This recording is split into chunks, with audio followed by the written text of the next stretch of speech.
Malam yang ke-21 Masjid Agung Sunda Kelapa, yang insya Allah kita semuanya senantiasa mendapatkan karunia berupa rahmat dan maghfirah dari Allah Subhanahu wa Ta'ala. Amin ya rabbal alamin. Untuk menyemangatkan diri kita semua memasuki detik-detik hari-hari 10 hari penghujung Ramadan, mari kita semangatkan diri kita. Saya mau kita untuk menyemarakkan yel. Boleh? Kalau saya sebut Ramadan, maka jawabannya apa? Baperan. Bawa perubahan. Artinya Ramadan itu harus bawa perubahan. Bukan baper karena banyak utang, bukan baper karena belum dapat THR. Ya. Kemudian yang kedua, kalau saya sebut Al-Quran, jawabannya apa?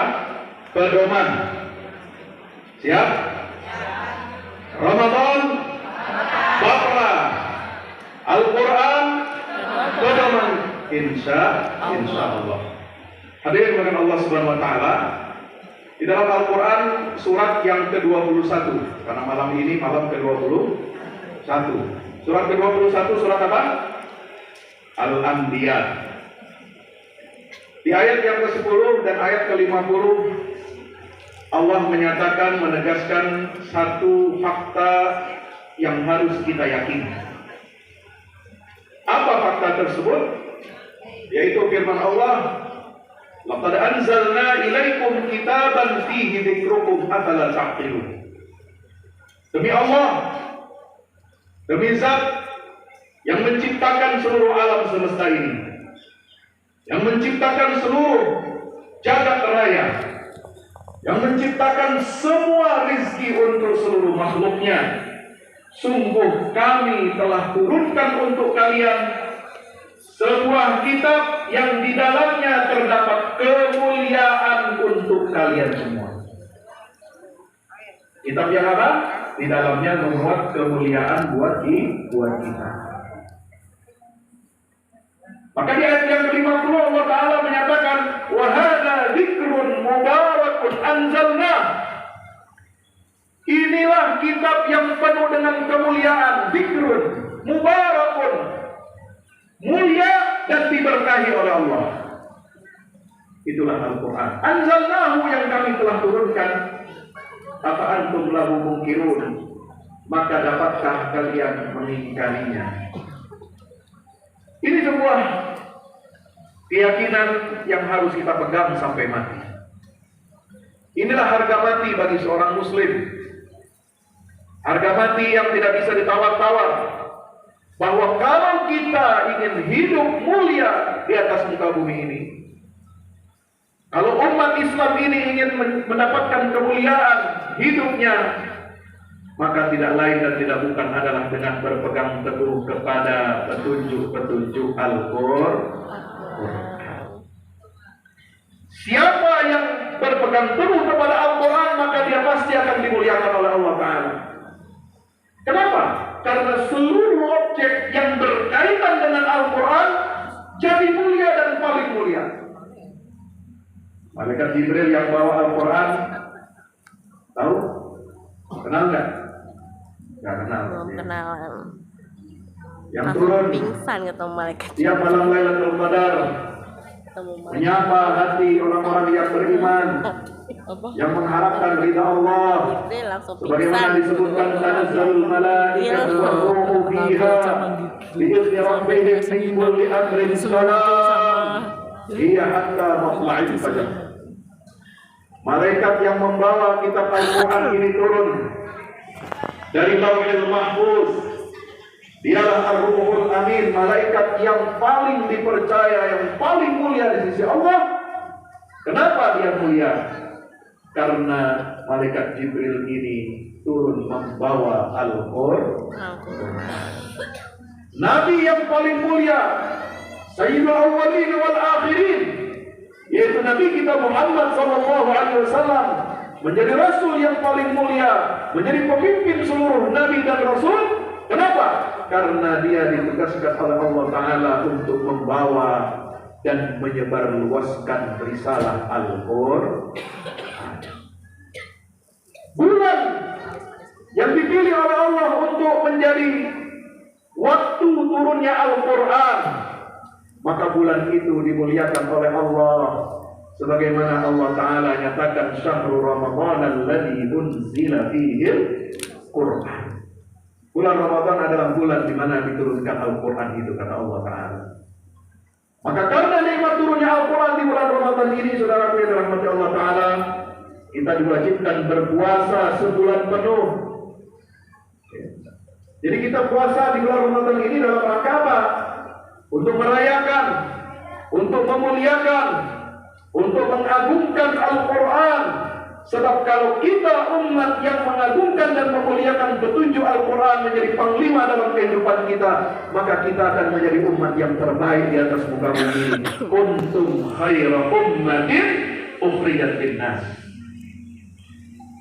Itulah firman Allah dalam surah Al-Imran ayat 110. Kalian kata Allah Ta'ala adalah umat yang terbaik, yang dikeluarkan untuk membimbing manusia ini.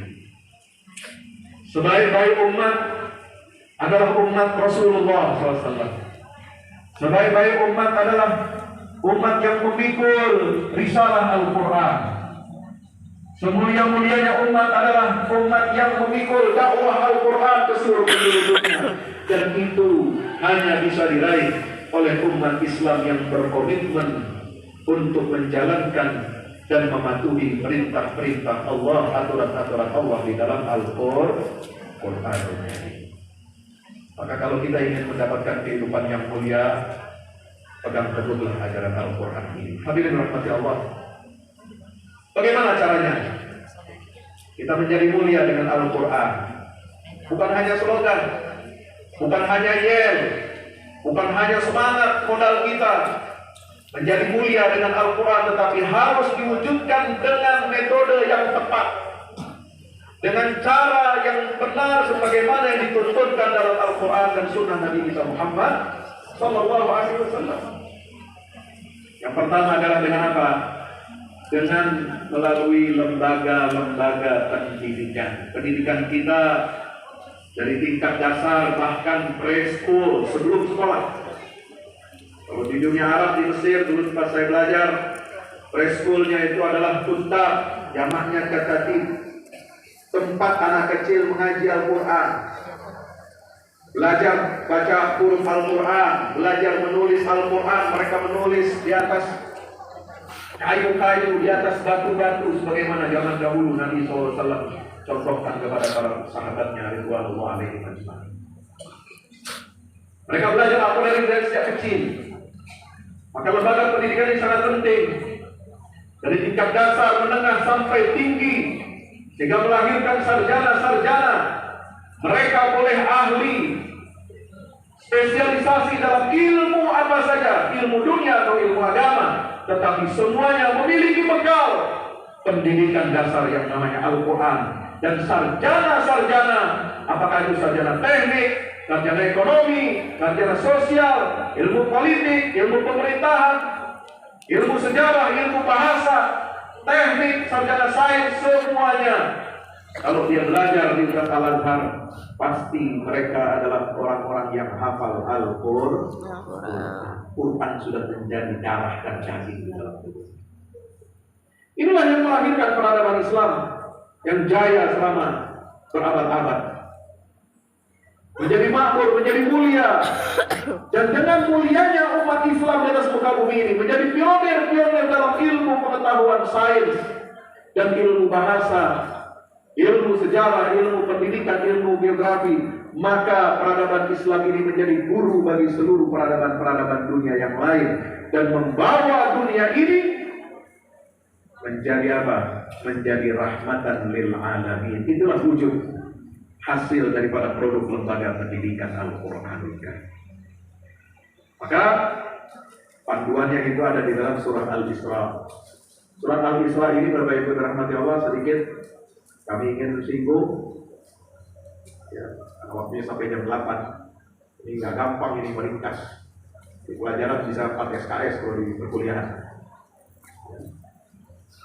Surat Al-Isra atau yang kita kenal dengan surah Bani Israel disebut juga dengan suratul Quran. Surat namanya surat Al-Quran. Kenapa? Karena kata Al-Quran di dalam Al-Quran yang paling banyak diulang itu hanya di dalam surat Al-Isra. Nama Al-Quran itu banyak. Ada Al-Quran, ada Al-Kitab, ada Al-Zikr, ada Al-Furqan. Tapi nama Al-Quran dengan istilah Al-Quran bacaan yang mulia paling banyak diulang hanya ada di dalam surah Al-Isra. Ada berapa kali? 11 kali. Ayat 9. Inna hadzal Qur'ana yahdi lillati hiya aqwam. Ayat 41, ayat 45, ayat 46. Berapa lagi? Ayat 60, 78, ayat 78 ini 2 kali bahkan diulang dalam itu. Aqimis sholata liduluki syamsi ila ghasaqil laili wa qur'anal fajri inna qur'anal fajri kana mashhuda. Udah kata 42, wa nunazzilu minal qur'ani ma huwa shifaa'un wa rahmatun lil mu'minin. Kami telah terus turunkan dari Al-Quran ini obat bagi segala penyakit yang diderita oleh manusia. Penyakit, krisis-krisis yang diderita oleh umat manusia dari zaman ke zaman, dari generasi ke generasi, tidak bisa kita cari obatnya, formula yang paling tepat kecuali dengan petunjuk Al-Quranul Karim. Bahkan dia menjadi rahmat, wa rahmatan lil mu'minin. Rahmat untuk orang-orang yang beriman. Merupakan kasih sayang dari Allah Subhanahu wa Ta'ala. Al-Quran ini kalau kita amalkan, kita terapkan dalam kehidupan, maka rahmat Allah itu akan menyebar ke seluruh persada bumi ini, insya Allah. Ayat berapa lagi? 88. Allah menantang seluruh jin dan manusia. Qul la in ijtama'atil insu wal jinnu ala ayyatu bimithli hadzal Qur'an la ya'tuna bimithlihi walau kana ba'duhum li ba'din zahira. Katakanlah wahai Muhammad, seandainya seluruh jin dan manusia berkumpul, bersatu padu, berkolaborasi untuk apa? Menghadirkan, mendatangkan tandingan yang serupa dengan Al-Quran, la ya'tuna bimithlihi. Mereka tidak akan sanggup mendatangkan kemuliaan seperti Al-Quran. Tidak akan sanggup jin dan manusia mau diisi berapa puluh profesor, berapa puluh doktor terbaik di atas muka bumi ini, ahli dalam ilmu ekonomi, sosial, politik, budaya, pertahanan, keamanan. Mereka berkumpul untuk menciptakan sebuah formulasi tatanan dunia yang adil, yang beradab, yang makmur, yang sejahtera, dunia dan akhirat. Mereka tidak akan sanggup sebagaimana Allah turunkan risalah itu di dalam Al-Quranul Karim, karena isinya adalah bersumber dari Zat Rabbul Alamin Jalla Jalaluhu Subhanahu wa Ta'ala, pencipta alam semesta, yang paling tahu kemaslahatan hamba-hambanya, yang paling tahu kemaslahatan seluruh makhluk yang ada di muka bumi. Maka dialah Allah yang harus kita jadikan rujukan untuk menyelesaikan seluruh masalah-masalah kemanusiaan yang kita hadapi saat ini dan akan datang. Hadirin rahmati Allah. Maka di ayat 88 disebutkan juga, dan ayat 89 ini juga sangat penting. Yang dirahmati Allah Subhanahu wa Ta'ala, bagaimana kita mendudukkan Al-Quran ini. Ya, 89, wa laqad sarrafna lin-nasi fi hadzal Qur'ani min kulli mathal fa aba aktsarun nas illa kufura. Sayangnya, meskipun hebatnya Allah, agungnya Allah Subhanahu wa Ta'ala menjadikan Quran ini menjadi solusi bagi seluruh masalah-masalah kehidupan umat manusia, tapi masih banyak orang yang tidak percaya, yang kufur, mengingkari formula-formula yang ada di dalam Al-Quranul Karim. Ini bukan formula F1 ya. Ini formula kehidupan. Bagaimana kita bisa hidup makmur, sejahtera, lahir dan batin, baldatul thayyibatun wa rabbul ghafur? Bane apa namanya? Bane apa namanya? Ini bane, bahannya ini. Nggak nyambung sih. Sudah dikasih gratis dari Allah. Tidak perlu kita menguras akal pikiran kita. Tidak perlu kita mengeluarkan sumber daya untuk membayar orang-orang hebat dari seluruh penjuru dunia ini untuk membuat formula untuk kebaikan manusia, tapi malah kita menolak. Fa'ada aktsarun nasi illa kufura. Maka Allah menantang di dalam ayat 106. Wa Qur'anan faraqnahu litaqra'ahu 'alan nasi 'ala muktin wa nazzalnahu tanzila. Al-Qur'an kami turunkan secara berangsur-angsur. Malam nuzul Qur'an yang kita muliakan, yang kita istilahkan di dalam Al-Qur'an disebut dengan istilah apa? Lailatul Qadar. Malam yang penuh dengan kemuliaan, itu adalah awal mula turunnya Al-Qur'an secara berangsur-angsur. Maka Allah mengatakan Qur'anan, potongan ayat Al-Quran ini kami turunkan secara berangsur-angsur. Wa nazzalnahu tanzila, dan kami turunkan dia secara bertahap. Untuk apa? Untuk bisa dihayati, untuk bisa dicermati, bisa dihafal, bisa diamalkan dalam kehidupan kita sehari-hari. Beda kalau Al-Quran diturunkan sekaligus, kita akan kebingungan bagaimana cara kita mengaplikasikan. Tapi dengan turun secara berangsur-angsur bertahap, dan Allah jadikan Nabi Muhammad sebagai qudwatun hasanah, uswatun hasanah, contoh sempurna dan paripurna. Bagaimana kita melaksanakan Al-Quran? Sudah ada cetak birunya, sudah ada template-nya yang dicontohkan dalam sunnah Nabi SAW. Maka kita harus mengikuti template yang dibuat oleh Nabi kita Muhammad Sallallahu Alaihi Wasallam. Maka Allah Ta'ala mengatakan, Qul aminu awli awlatukin. Kalau kamu betul-betul yakin dengan Al-Quran, kalau kalian betul-betul percaya dengan Al-Quran yang akan menyelesaikan semua persoalan-persoalan hidup dalam dunia kalian ini, maka percayalah kepada Al-Quran, berimanlah kepada Al-Quran secara keseluruhan, atau la tu'minu, atau tidak beriman sama sekali. Jadi beriman kepada Al-Quran yang setengah-setengah, bos. Ya. Beriman kepada Al-Quran, kata Allah, ditantang keseluruhannya Anda beriman atau tidak sama sekali. Anda mau ambil yang mana? Mau beriman keseluruhan atau tidak sama sekali? Qul aminu bi aula tu'minu. Innal ladzina utul ilma min qablihi idza yutla 'alaihim yakhruna lil adqani sujada wa yaquluna subhana rabbina in kana wa'du rabbina lamaqula. Sikap orang yang berilmu adalah tunduk apabila dibacakan kepada mereka ayat Al-Quran itu. Formulasi Al-Quran dihadirkan kepada kita, maka kita harus berterima kasih kepada Allah. Tersungkur kita, yakhruna lil adqani sujada, seraya kita bersujud kepada Allah Subhanahu wa taala. Kita ucapkan alhamdulillahi rabbil alamin. Dan mereka senantiasa mengatakan subhana rabbina, maha suci Tuhan kami. In kana wa'du rabbina lamaf'ula.